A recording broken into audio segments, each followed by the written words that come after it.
Awesome. Well, so this session is Bitcoin for corporations, and it seems like you're the perfect person from Coinbase, but even prior to that, working with institutions and corporations. Why don't you just start with it? I think most of our audience here probably knows Coinbase, but why don't you start with just giving everyone a little bit of background about Coinbase, what you do, and specifically what you do for institutional corporations. Thanks. So we're predominantly known for our retail app, but one of the things I hope to highlight in this session is that we have an amazing platform for institutional investors.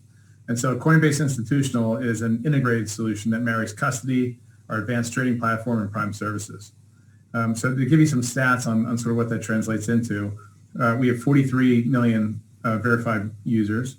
We've got over 90 billion of assets on the platform. We have 1,200 employees. We've got more than 40 assets that we trade, and you can custody assets with us that don't trade on our platform, and we have 90 assets there. And so to hit a few sort of distinctive traits about us, I would say our trading desk works on an agency basis. And so I think we've got the market-leading platform, which you used time and again, to achieve the best price. And one of the best things about that platform is that we've got pure agency. So what that means for the audience is we don't make prices. And so our interests are aligned with yours. We just get a flat commission. So that ensures the fact that every time you come to us to try and buy or sell, you're getting the best price from a big pool of liquidity. Awesome. So 90 billion in assets, which is just really a staggering number. Tell us about how that distributes retail versus institutional versus corporate. I know you're in a quiet period.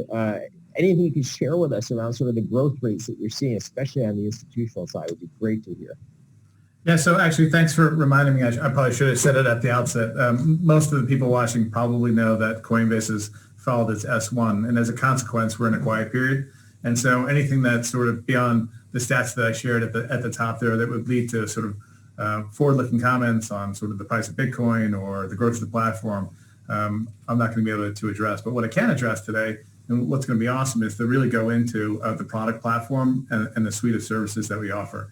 And so I would say one of the distinctive qualities of Coinbase is this sort of holistic nature. So we can be a one-stop shop. So we are the single point of entry, into the crypto marketplace. And so we've done quite a lot of work to make the prime a one-stop shop. So what that means is you can buy there. Once you buy, there's a white glove service associated with buying. You can move that into custody with us, and then for our active customers that buy and sell quite a lot of crypto, we actually provide financing as well. And so that's another distinctive strength of ours. So there's no time delay. And the more that we offer these suite of services, the more we've been rewarded by clients clustering their businesses with us. But that said, and actually in Michael's description yesterday of Coinbase, he described it as an open platform. And I think that is an important thing to note. While we do have bundled services, each of our offerings has to stand alone on its own.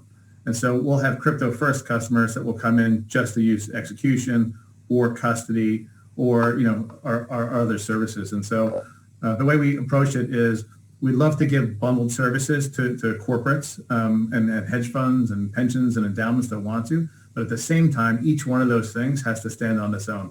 And so any customer can sort of pick or choose on how they want to put together, how they want to engage with the Coinbase platform. Great. So maybe let's dig a little deeper on the corporate side, right? Tell us, what does the customer base look like, right? Like, who are you talking to? Are these large corporations? Are these institutional investors? Are these family offices? Like, what have you seen change in the last year in terms of that customer base? So I'd say that we've had, there have been certain types of institutional clients that have long been invested in the space.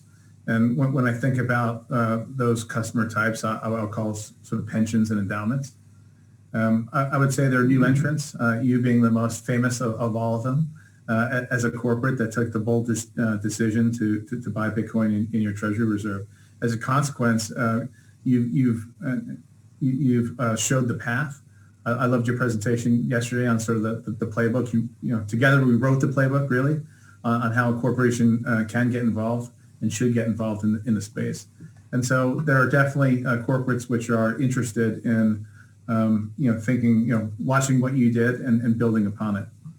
Other entrants to the space would be hedge funds. I think they've had a greater presence through the course of this year, and soon to be more asset managers as well. So you probably will have seen a case study that I wrote on LinkedIn about One River, for example, as a good example of a new entrant to the space.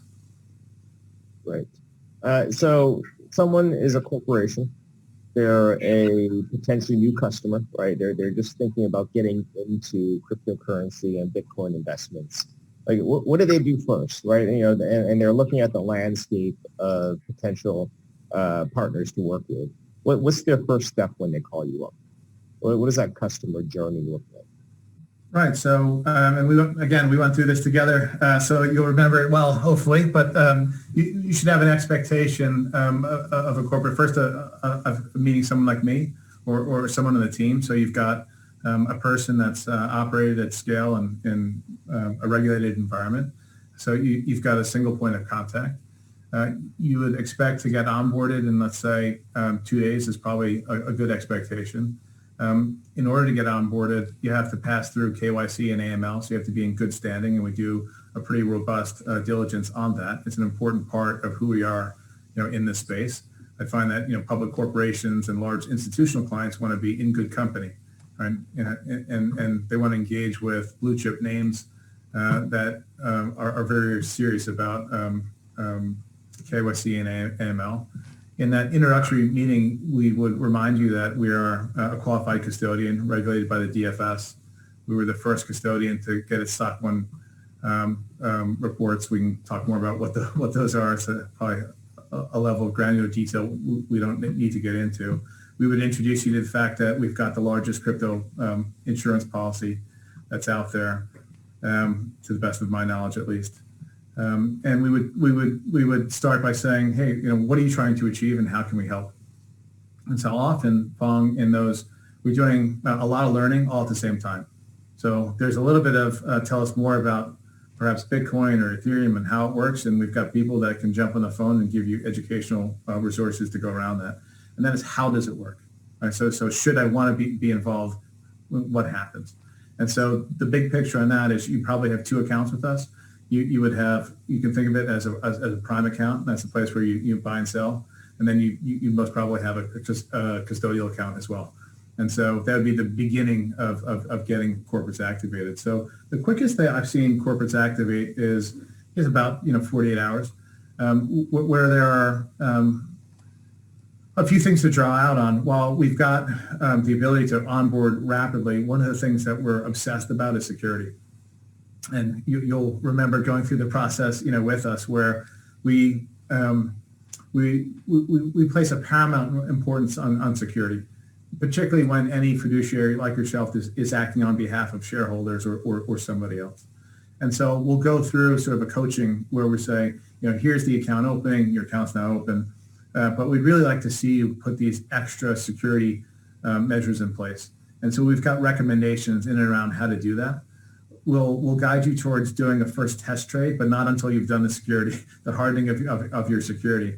And you'll remember that we also have a white glove service for corporate officers, right? So beyond their ability to act for the corporate, we also have the ability to coach you through personal security as well. So once all the security measures we can see that they've been put in place, then we'll guide you towards a test transaction, which is probably the first time you might wire fiat money, into Coinbase, and then do a test transaction just to kick the tires to see if everything works. And there we'll initiate a trade. You'll settle your first trade where you bought, let's say, 1 Bitcoin, and then we'll send that into custody. And so that's a great way to start. And it's a sort of you can progress quickly, but it's important to me to make sure that everyone feels comfortable with the progression and the execution. Awesome. 48 hours is actually really fast, so that's great.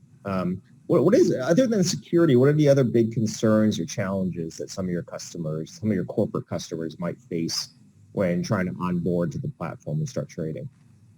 Yeah, the onboarding is actually pretty slick and pretty quick.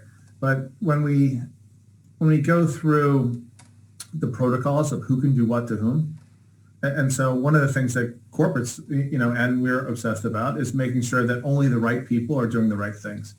And so sometimes it takes a little extra time to think through, who at MSDR has the ability to, send and receive crypto, right? You undertake practices like white labeling, which is to say you lock down an account to say crypto and fiat can only travel between these two destinations and nowhere else, right? And so there's a little bit of thinking, I think, that the corporates have to go through to say, like, who in our hierarchy. It's not just going to be the CEO, CFO, and COO for obvious reasons. And so you talked a little bit about that in your corporate playbook yesterday. And so really, I would say that's not a challenge. That's just like an extra level of diligence that you have to go through. And then all the other things you outlined in your playbook are on thinking through public disclosure and other associated items that you addressed yesterday. Okay, great. We have quite a few international attendees on the call and watching too. To just help them understand, where are you licensed to do business? What are the jurisdictions? And what does that landscape look like for Coinbase? So domestically, we're a qualified custodian. We're a limited purpose New York trust company regulated by the DFS. I mentioned before we have SOC 1 Type 2 and SOC 2 Type 2 reports. So that means that we can deliver into our regulatory obligation. We operate in over 100 countries, so that's important. We are a fiduciary under New York banking law, so again, important. We're in compliance with the Bank Secrecy Act, the U.S. Patriot Act. We have money transmission laws. We're a money transmitter in the United States and in many other jurisdictions. And so you can think about at a high level, we've got a domestic offering and we have an international offering, high level. We have entities in different jurisdictions around the world, including Ireland, and we have a duplicate offering in both places. So really, aside from the different regulatory licenses that we hold, you can think of it as a duplicate offering. So one mirrors the other in terms of its security, its protocols, its robustness, its operational excellence. And so if you're an international client, then you have the ability to consume all of our goods and services internationally without ever having a nexus to the domestic United States. Great. That's pretty robust and pretty broad overall. So Bitcoin for corporations, a lot of folks here either already invested in crypto or are seriously considering it. What advice would you give them? I guess what I would say to choose your partners carefully for a start. I would, of course, offer ourselves as being a trusted partner. I would say really, again, sort of echoing some of your comments, Phong, and echoing some of what you did, definitely do survey the landscape, right? And try and root out where you think there could be conflicts of interest or different things that you might want to avoid.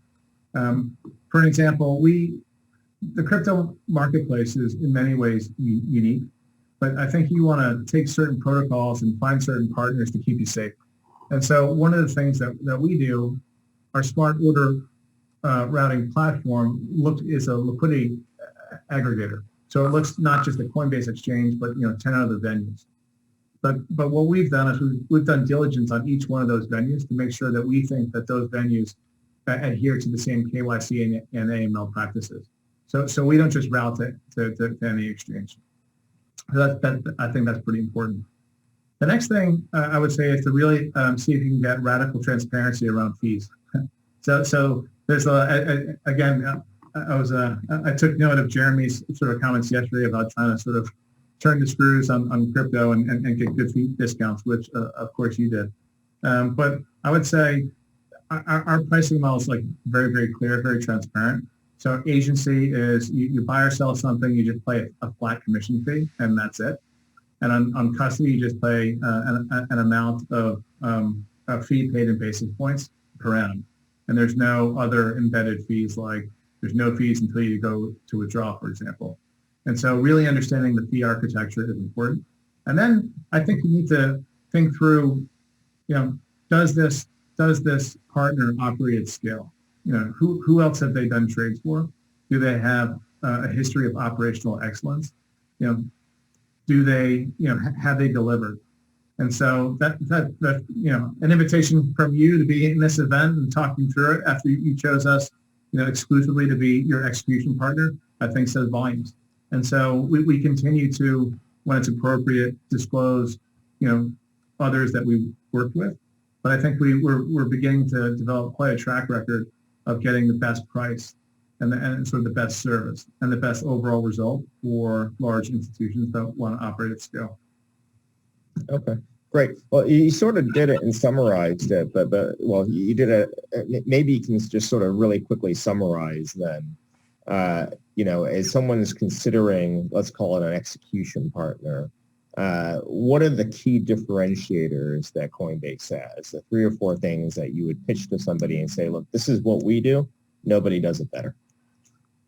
So that's exactly. So I'm going to take your pitch line and so Coinbase is the single entry point. It is a go-to partner for institutions for sure. So Coinbase Prime is a full service prime broker. So we do custody, trade execution, and lending all in one place. We also provide credit intermediation. And so I know that's something that not everyone may understand precisely what that means is, but we act on your behalf when you go into the marketplace.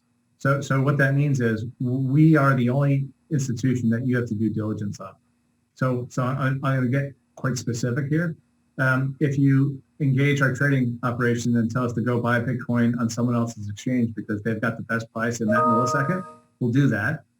To the extent that there was an unexpected interruption and there was some exchange went down, there was an outage, there was principal loss, Coinbase would insulate you from that, which is to say we'll take that risk.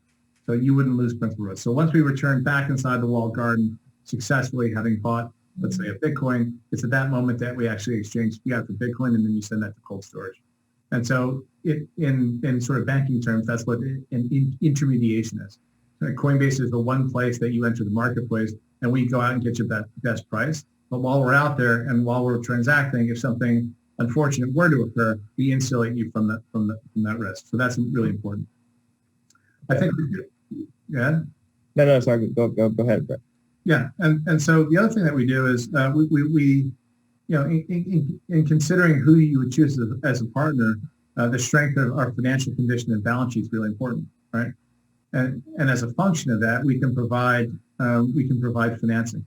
And so for active traders that want to trade in a moment's notice, they want to either buy something or sell something, we have the ability to make that happen. And so that's super important. Again, I think it's a defining feature for us. I think our smart order aggregation, our liquidity aggregation is fantastic. Hopefully, maybe I can get you to comment on that. But we do have the ability, to find the best possible price of any cryptocurrency, in that millisecond and transact with it. And so that's important. We give you anonymity. So large corporations don't want to be detected that they're in the marketplace, right? And even if you want to engage with block liquidity through my OTC desk, you can do that as well, but it remains anonymous, right? And that having gone in and bought a load of Bitcoin and not had that leak to the marketplace. And so no one knew that we were in the marketplace. So we have the ability to disguise large orders by chopping them up into really, really small pieces. And so when you're buying in increments of 50, 100, 200 million, we might do actually millions of trades that are out there. And that's the way in which we disguise your presence in the marketplace. So I think that's definitely one of our differentiating features. Another one is just I said it once, but I'll say it again. It's our agency-only approach.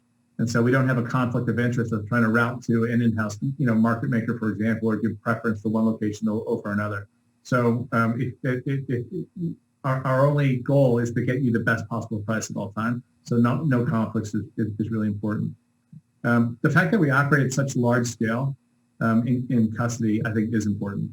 So I think corporations want to know that if they're going to buy a significant amount of cryptocurrency, digital assets, that they're keeping it in a safe place. And I think the 90 billion plus, I think, speaks to that. The other thing I think I'd like to draw out is, and this is part of the Coinbase institutional brand getting more recognition, is that we're a business-to-business crypto infrastructure provider, right? So we have introducing brokers in the platform. So think like challenger banks, think payments platforms. And so if you're a corporation that wants to activate maybe for different use cases other than treasury, for example, if you wanted to give your end clients the ability to buy, sell, store crypto, you can actually come to Coinbase. And so we offer that crypto infrastructure provider, and we're publicly disclosed that we act on behalf of firms like SoFi and Revolut, and there's a long list thereafter. And so two other things I'd call out is the white label service, is the white glove service. So you've got, someone like myself to talk to 24/7. So our OTC desk runs, around the clock. But having, particularly if you're unfamiliar with this space, I mean, I don't know how many hours we spoke when you were sort of ramping up between you, your team, your extended team, the legal team, the treasury team. There's quite a lot of dialogue in there. And then I think I'd end on two things, which is security and insurance. So security is literally, we would describe ourselves first as a security company, and then all other things next. And so we have arguably the largest full-time staff of cryptographic and security engineers. And then insurance. Again, I mentioned once again, but Coinbase is your first line of Coinbase. Our security protocols is your first line of defense. But should that fail, you've got insurance, the largest insurance policy as a backup. Well, that's a lot of differentiators, Brett. I can attest to using Coinbase as our primary trading partner. That the white glove experience is really there. You made yourself available and your team available, and the onboarding experience, because of the white glove experience, was very good, and so that was great. We just have a few minutes left. So you made a big transition. You really went from call it sort of the banking world to the Bitcoin world or the crypto world. How's it been for you personally? It's been I gave a presentation last night at Coinbase, and I opened up by saying that I've been here 10 months, and it's been the most exhilarating and fun and enjoyable 10 months of my professional career. It's so super cool and awesome. I really feel like we're changing the world, and I'm so glad to be here. So I think things operate at scale, at pace, which is fantastic. Another sort of unexpected benefit was I thought there might be a longer transition between sort of leaving my old world and all the institutional clients that I was, spent 25 years developing relationships with. But now in this world, it's really great to see that so many of them are present and are continuing to sort of activate in the space. And so that's been awesome. Great. Well, Brett, thank you for your time. Thank you for Coinbase's partnership, and best of luck, especially with the upcoming IPO. Thanks, Phong. It's amazing to be here. I think what you're doing with this event, what Michael's done, yesterday with his promotion of Bitcoin, I think it's awesome and unselfish and amazing of you to publish the corporate playbook. I think it's great for the industry, great for everyone involved, and really super excited to be part of this event. Well, thank you. We're super excited too, and thank you for all the audience. And thanks, Brett. Take care.